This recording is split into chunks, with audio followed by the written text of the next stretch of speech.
Welcome students, ই ক্লাসে সবাইকে স্বাগতম।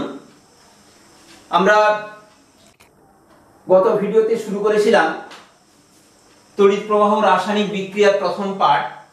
আজকের আলোচনা করব তড়িৎ প্রবাহ রাসায়নিক বিক্রিয়ার দ্বিতীয় পার্ট নিয়ে। গতদিনের আলোচ্য বিষয় ছিল তড়িৎ বিশ্লেষ্য, তড়িৎ অবিশ্লেষ্য, ধাতব পরিবাহী বা ইলেকট্রনীয় পরিবাহী নিয়ে কাদের বলা হয় এবং তার উদাহরণ, এবং দেখিয়েছিলাম তড়িৎ বিশ্লেষ্য পদার্থ, তড়িৎ অবিশ্লেষ্য পদার্থ ভোল্টামিটারে হাতে নাতে পরীক্ষা করে কে তড়িৎ পরিবহন করতে পারে আর কারা তড়িৎ পরিবহন করতে পারে না। আজকে এই তড়িৎ বিশ্লেষ্য পদার্থগুলো কেন তড়িৎ পরিবহন করতে পারে, তড়িৎ পরিবহন ক্ষমতার কারণ কি সেটা একটু বলি। এই ভোল্টামিটার তড়িৎ বিশ্লেষ্য পদার্থ নেওয়া হয়। তড়িৎ বিশ্লেষ্য পদার্থগুলো জলীয় দ্রবণ বা গলিত অবস্থায় কি থাকে না, ক্যাটায়ন আর অ্যানায়ন রূপে তারা বিভাজিত হয়ে যায়। এখন এই দ্রবণে ক্যাটায়ন অ্যানায়ন, অসংখ্য ক্যাটায়ন অ্যানায়ন রূপান্তরিত হয়ে আছে তড়িৎ বিশ্লেষ্য পদার্থটি। যখনই এটা সুইচ দেওয়া হয় অর্থাৎ তড়িৎ প্রবাহ চালনা করা হয়, ক্যাথোড তড়িৎদ্বার ঋণাত্মক আয়নে আহিত হয় এবং অ্যানোড তড়িৎদ্বার ব্যাটারির ধনাত্মক প্রান্তের সঙ্গে যুক্ত থাকায় এটি পজিটিভ আধানে আহিত হয়। সঙ্গে সঙ্গে দ্রবণের ভেতর মধ্যে উপস্থিত ক্যাটায়ন অ্যানায়নগুলো তারা এই আহিত তড়িৎদ্বার দুটোর দিকে তাদের বিপরীত চার্জ যেগুলোর দিকে পাবে সেদিকে তারা ধাবিত হবে বা সরণ ঘটবে। অর্থাৎ ক্যাথোডে দিকে ধাবিত হবে ক্যাটায়নগুলো আর অ্যানোডের দিকে নিজে ধনাত্মক হয় দ্রবণের মধ্যে উপস্থিত ঋণাত্মক আয়নগুলো ধাবিত হবে অ্যানোডের দিকে। ক্যাথোডের দিকে গমন করবে ক্যাটায়ন আর অ্যানোডের দিকে গমন করবে অ্যানায়ন।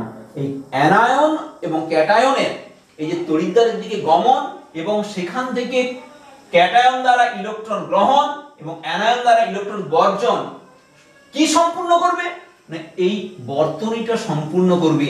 এই যে একটা তড়িৎ বর্তনী সম্পূর্ণ করবে আর সম্পূর্ণ করার ফলেই দ্রবণের ভিতর দিয়ে তড়িৎ প্রবাহ গিয়ে আলোটা জ্বলে ওঠে। অর্থাৎ মূল কথা যেটা মাথায় রাখতে হবে যে তড়িৎ বিশ্লেষ্য পদার্থের তড়িৎ পরিবহনের জন্য দায়ী হচ্ছে কিন্তু ওই তড়িৎ বিশ্লেষ্য পদার্থ থেকে উৎপন্ন ক্যাটায়ন এবং অ্যানায়ন। ক্যাটায়ন ও অ্যানায়নগুলো তড়িৎ পরিবহন করে, তড়িৎদ্বারের মধ্যে সংযোগ স্থাপন করে। আরেকটা কথা বলে নিই, ধাতব পরিবাহী বা ইলেকট্রনীয় পরিবাহী আর তড়িৎ বিশ্লেষ্য পদার্থ মূল পার্থক্য কিন্তু এখানেই লুকিয়ে আছে। ধাতব পরিবাহীতে তড়িৎ পরিবহন করার জন্য দায়ী হচ্ছে মুক্ত বা ফ্রি ইলেকট্রন, আর তড়িৎ বিশ্লেষ্য পদার্থের মধ্যে তড়িৎ পরিবহনের জন্য দায়ী কারা না, তড়িৎ বিশ্লেষ্য পদার্থ থেকে উৎপন্ন ক্যাটায়ন এবং অ্যানায়ন। তড়িৎ বিশ্লেষ্য পদার্থের ভেতর দিয়ে তড়িৎ প্রবাহ চালনা করলে তড়িৎদ্বারে কিন্তু ওই পদার্থটি আর উৎপন্ন হয় না, নতুন ধরনের পদার্থ উৎপন্ন হয় তড়িৎ পরিবহনের পরে। কিন্তু এটি ধাতব পরিবাহীর ভেতর দিয়ে যদি তড়িৎ প্রবাহিত হয় ওই পদার্থটি অন্য পদার্থে রূপান্তরিত হয় না। মুখ্যত এই দুটি পার্থক্য তোমরা জেনে রাখবে যে ধাতব পরিবাহী এবং তড়িৎ বিশ্লেষ্য পদার্থের তড়িৎ পরিবহনের নিরিখে পার্থক্যটা কোথায়। এবার চলে আসি তড়িৎ বিশ্লেষণ। তড়িৎ বিশ্লেষণ কাকে বলে গতদিন বলেছি, তবুও আরেকবার তোমাদের স্মরণ করিয়ে দিচ্ছি। যে পদ্ধতিতে গলিত বা দ্রবীভূত তড়িৎ বিশ্লেষ্য পদার্থের ভেতর দিয়ে তড়িৎ প্রবাহ চালনা করলে তড়িৎ বিশ্লেষ্য পদার্থটির তড়িৎ বিয়োজন ঘটে, বিপরীত আধান তৈরি হয় এবং নির্দিষ্ট তড়িৎদ্বারে ওই আয়নগুলি অধঃক্ষিপ্ত হয়ে নতুন ধরনের পদার্থ উৎপন্ন করে, সামগ্রিক এই পদ্ধতিটাকে বলা হয় তড়িৎ বিশ্লেষণ বা ইলেকট্রোলাইসিস। এবার দেখো এই তড়িৎ বিশ্লেষণ করা হয় কোন যন্ত্রে, ভোল্টামিটার। ভোল্টামিটার একটা সাধারণ স্কেচ তোমাদের দেওয়া আছে। আর কয়েকটা গুরুত্বপূর্ণ বিষয় তড়িৎ বিশ্লেষণে বলে নিই, তারপরে কয়েকটি যৌগ নিয়ে আমরা তড়িৎ বিশ্লেষণ আমাদের সিলেবাসে যা আছে সেটা এগোবো, আলোচনা এগোবো।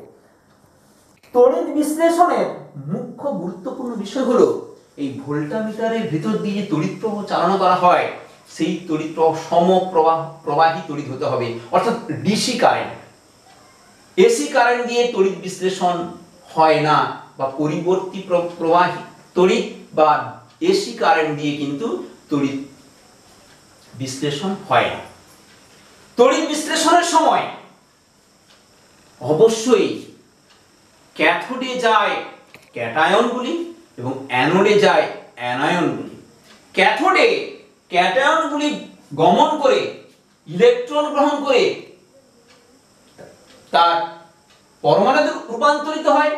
ইলেকট্রন গ্রহণকে আমরা কি বলি? ইলেকট্রন গ্রহণকে বলা হয় বিজারণ।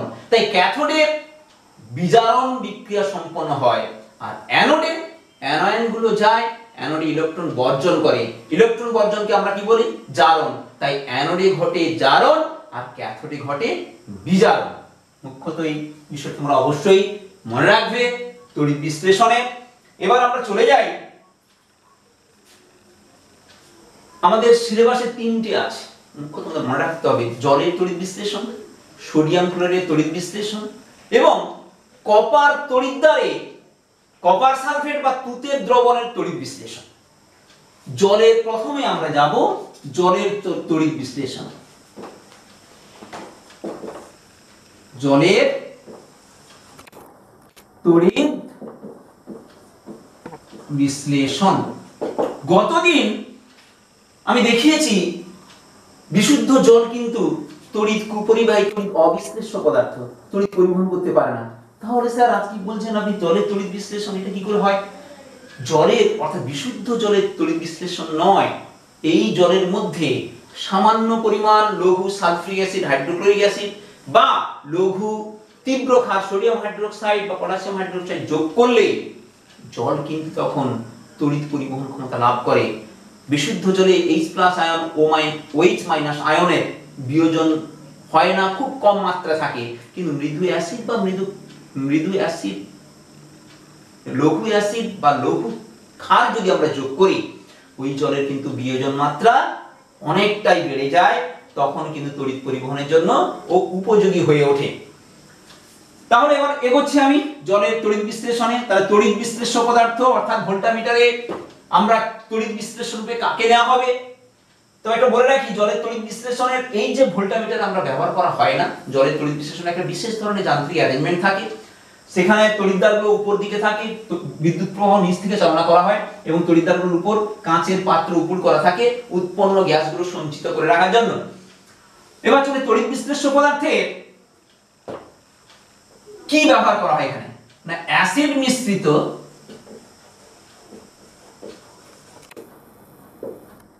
জল। কেন অ্যাসিড দেওয়া হয় অবশ্যই এটা বললাম, বুঝতে পেরেছো। তাহলে তড়িৎ বিশ্লেষ্য পদার্থ রূপে আমরা অ্যাসিড মিশ্রিত জল নিলাম। তড়িৎদ্বার, এই দুটো যে তড়িৎদ্বার হিসাবে নেওয়া হয়, দুটোই নেওয়া হয় প্লাটিনাম তড়িৎ নিষ্ক্রিয় ধাতু, অর্থাৎ এই ধাতুতে সহজে অন্যান্য যৌগ বিক্রিয়া করে না। হাইড্রোজেন গ্যাস যাতে না বিক্রিয়া করতে পারে বা অক্সিজেন গ্যাস যাতে না এদের সঙ্গে বিক্রিয়া করতে পারে, তাই নিষ্ক্রিয় ধাতু রূপে প্লাটিনামের তড়িৎদ্বার ব্যবহার করা হয়। তড়িৎ বিয়োজন, জল নিয়েছি, অ্যাসিড বা ক্ষার মাধ্যমে জল বিয়োজন ঘটবে বেশি মাত্রায়, বিয়োজিত হয়ে উৎপন্ন করবে H+ আয়ন আর OH- আয়ন। তাহলে জলীয় দ্রবণে, আমি এখানেই এটা দেখাচ্ছি তোমাদের বোঝার সুবিধার্থে। তাহলে এই দ্রবণে তাহলে জল বিয়োজিত হয়ে কি অবস্থায় আছে? H+ OH-, অসংখ্য H+ OH- জলীয় দ্রবণে ছড়িয়ে আছে। তাহলে দ্রবণে H+ আর OH- আছে। যখনই এটা তড়িৎ সংযোগ ঘটানো হলো, কি ঘটবে সেই ব্যাখ্যা আমি দিচ্ছি এবার। তার ব্যাখ্যা কি কি তড়িৎ বিশ্লেষণে জলের কি ঘটে? তড়িৎ সংযোগ করার সঙ্গে সঙ্গে ক্যাথোডের দিকে H+ ক্যাটায়নগুলো ধাবিত হবে বা সরণ ঘটবে। কেন? ক্যাটায়নগুলো ধনাত্মক আর ক্যাথোড হচ্ছে ঋণাত্মক। তাহলে ক্যাটায়ন যাবে ক্যাথোডের দিকে আর অ্যানায়নগুলো যাবে অ্যানোডের দিকে।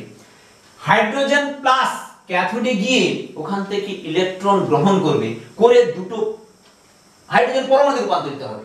দুটো হাইড্রোজেন পরমাণু পরস্পর যুক্ত হয়ে হাইড্রোজেন গ্যাস উৎপন্ন করবে ক্যাথোডে। অপরদিকে OH মাইনাস গুলো ধাবিত হবে অ্যানোডের দিকে। OH মাইনাস মানে একটা ঋণাত্মক আধান, ইলেকট্রন বেশি আছে, ও অ্যানোডে গিয়ে ইলেকট্রন ত্যাগ করে OH মাইনাস মূলক থেকে OH নিস্তরিত হবে। এই OH চারটে OH পরস্পর যুক্ত হয়ে অক্সিজেন এবং জলে রূপান্তরিত হবে। ফলস্বরূপ ক্যাথোডে আমরা পাবো হাইড্রোজেন গ্যাস আর অ্যানোডে পাবো অক্সিজেন গ্যাস। তাহলে ব্যাখ্যাটা অবশ্যই তোমরা বুঝতে পেরেছো।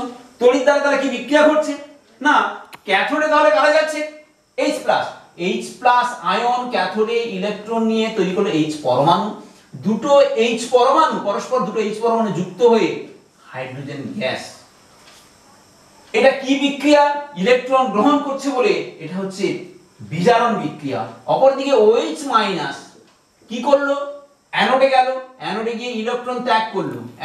অ্যানোডে যদি ধনাত্মক, ইলেকট্রন ত্যাগ করে OH মাইনাস থেকে OH এ রূপান্তরিত হয়। এই চারটে OH, এখন চারটে কোথায় কোথায় পেলাম? দ্রবণের ভিতরে অসংখ্য কোটি কোটি এই OH আর H তৈরি হয়ে যায়। দুটো H থেকে H2, চারটে OH পরস্পর যুক্ত হয়ে বিক্রিয়া করে তারা তৈরি করে অক্সিজেন গ্যাস আর দু অণু জল। অর্থাৎ জলটা আবার জলে থেকে যাচ্ছে, পাচ্ছি কি তাহলে অ্যানোডে? অক্সিজেন গ্যাস, ক্যাথোডে হাইড্রোজেন গ্যাস। তার ফলাফল কি না, জলের তড়িৎ বিশ্লেষণে আমরা ক্যাথোড তড়িৎদ্বারে পাবো হাইড্রোজেন গ্যাস, অ্যানোড তড়িৎদ্বারে পাবো অক্সিজেন গ্যাস।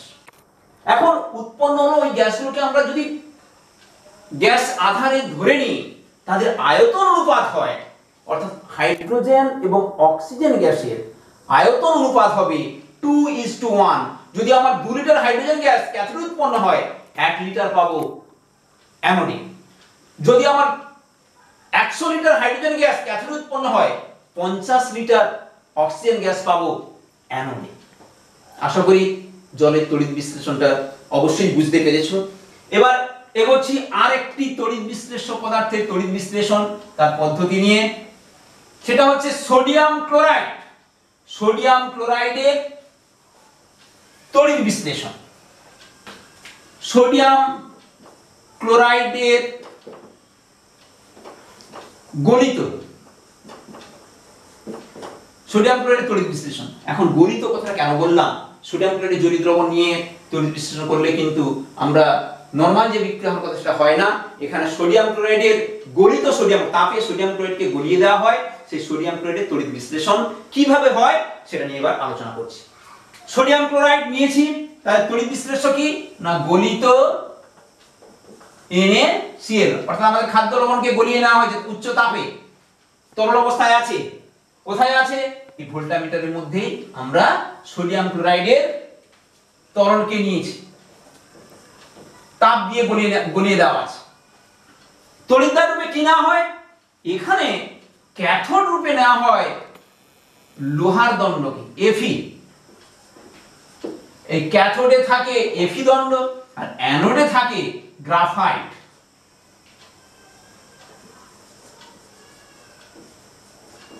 অর্থাৎ কার্বনের দণ্ড অ্যানোড রূপে নেওয়া হয় কার্বন দণ্ড, আর ক্যাথোড রূপে নেওয়া হয় লৌহ দণ্ড।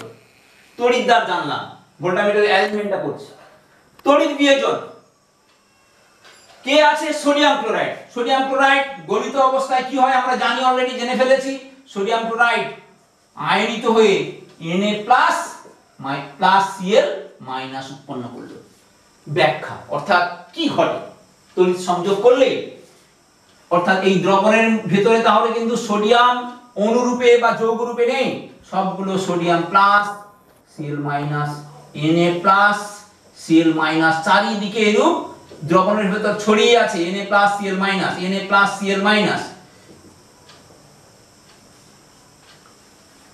তাহলে যখনই আমরা সুইচ দিলাম ক্যাথোডের দিকে, দ্রবণের ভেতর মধ্যে উপস্থিত সোডিয়াম প্লাস গুলো অর্থাৎ ধনাত্মক আধানগুলো ক্যাথোড দিকে ধাবিত করবে, আর ঋণাত্মক ক্লোরাইড আয়নগুলো কোন দিকে যাবে?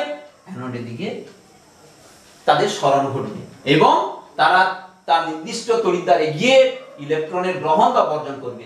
সোডিয়ামগুলো ক্যাথোডে গিয়ে ইলেকট্রন গ্রহণ করবে আর ক্লোরাইডগুলো অ্যানোডে গিয়ে ইলেকট্রন বর্জন করবে। ফলে ক্যাথোডে সোডিয়াম ধাতু পাবো ইলেকট্রন বর্জন করার পর, আর অ্যানোডে ক্লোরিনগুলো এসে ইলেকট্রন বর্জন করার পর ক্লোরিন পরমাণু, সেই দুটো ক্লোরিন পরমাণু যুক্ত হয়ে Cl2 ক্লোরিন গ্যাস উৎপন্ন করবে। তড়িৎদ্বার ব্যাখ্যাটা অবশ্যই তোমরা বুঝতে পেরেছো। তড়িৎদ্বার বিক্রিয়া, ক্যাথোড দ্বারে কারা আসছে না Na+, কি করলো? ইলেকট্রন একটা গ্রহণ করে সোডিয়াম ধাতুতে রূপান্তরিত হলো। সোডিয়াম ধাতু অর্থাৎ লোহার দণ্ড যে নেওয়া হয়েছে, লোহার দণ্ডের গায়ে সোডিয়াম ধাতুর একটা প্রলেপ পড়তে থাকবে। অ্যানোড তড়িৎদ্বারে কারা যাচ্ছে এখন ব্যাখ্যা করলাম। ক্লোরিন আয়নগুলো কি করছে?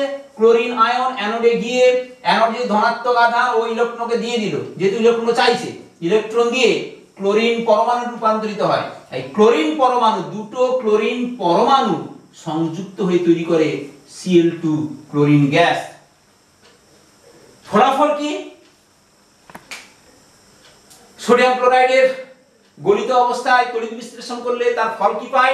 ক্যাথোডে পাই সোডিয়াম ধাতু আর অ্যানোডে পাবো ক্লোরিন গ্যাস। অর্থাৎ সোডিয়াম ক্লোরাইডের তড়িৎ বিশ্লেষণ আশা করি তোমরা বুঝতে পেরেছো।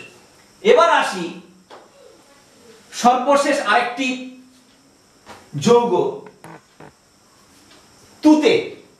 তুতের সংকেত তোমরা সব অবশ্যই জানো। তুতেকে আমরা কপার সালফেট 5 অণু জল, কেলাস জল রূপে থাকে। এই তুতের দ্রবণের তড়িৎ বিশ্লেষণ করলে কি ঘটে সেটা জানাই।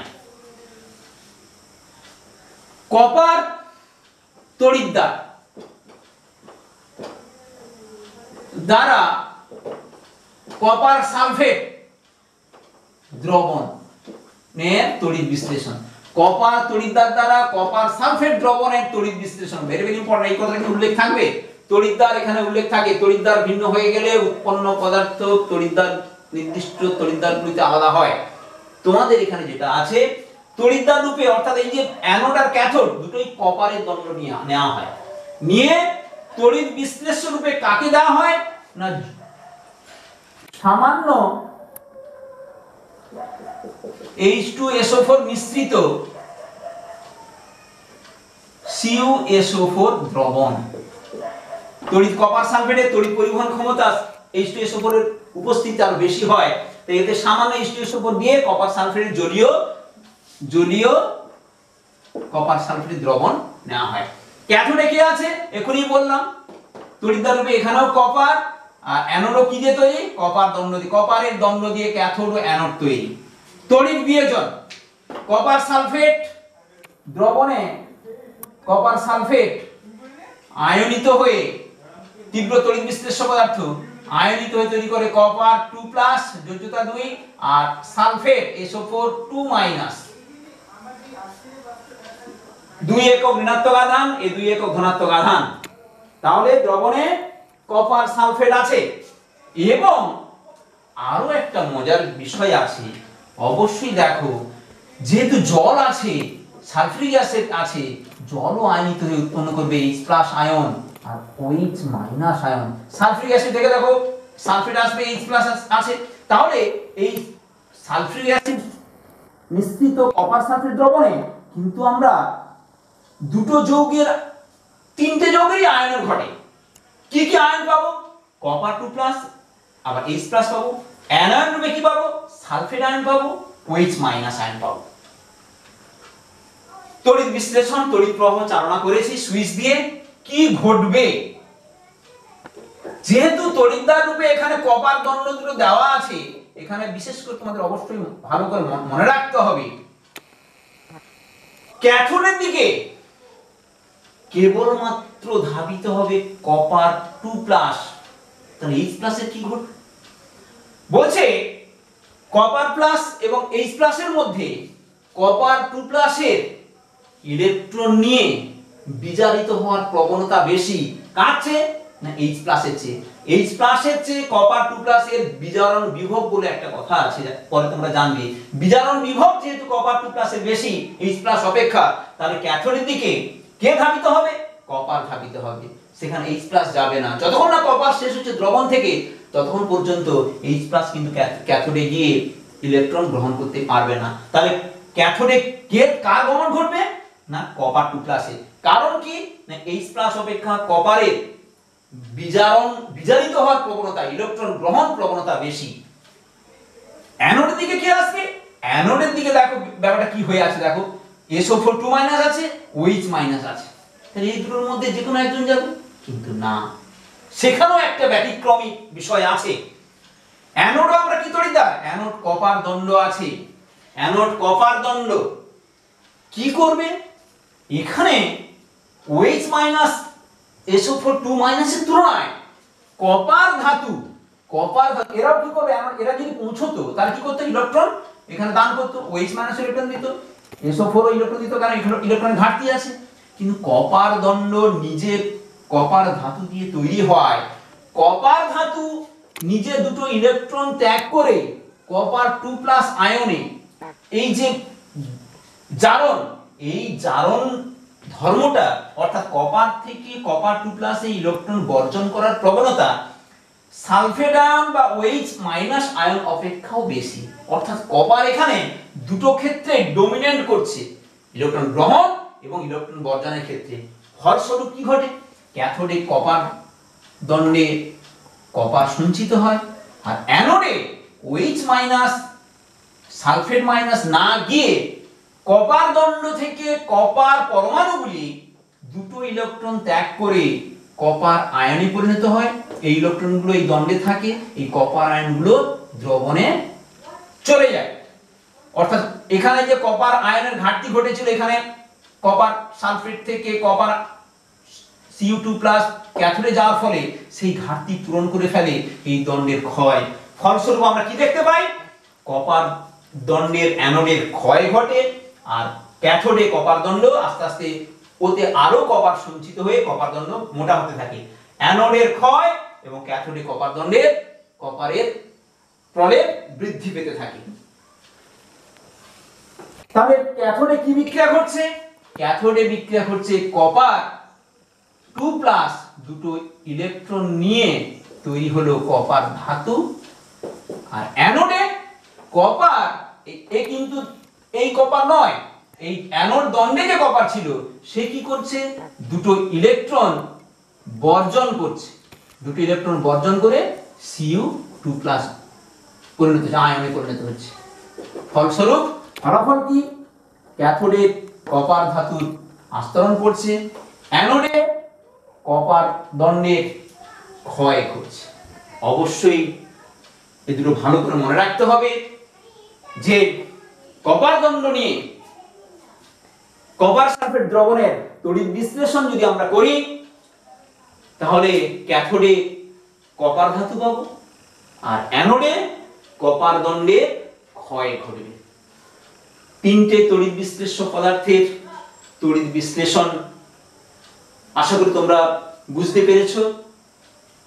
আজকের এই পর্যন্তই তড়িৎ বিশ্লেষণ সংক্রান্ত যে বিষয়গুলো ছিল সেটা তোমাদের সামনে তুলে ধরলাম। পার্ট 2 তে পরের দিন এই তড়িৎ বিশ্লেষণের প্রয়োগ, ব্যবহারিক প্রয়োগ, শিল্পক্ষেত্রে বা অন্যান্য ক্ষেত্রে তড়িৎ বিশ্লেষণকে কোথায় কোথায় ব্যবহার করা হয় সেটা নিয়ে আলোচনা করব। ধন্যবাদ সবাইকে।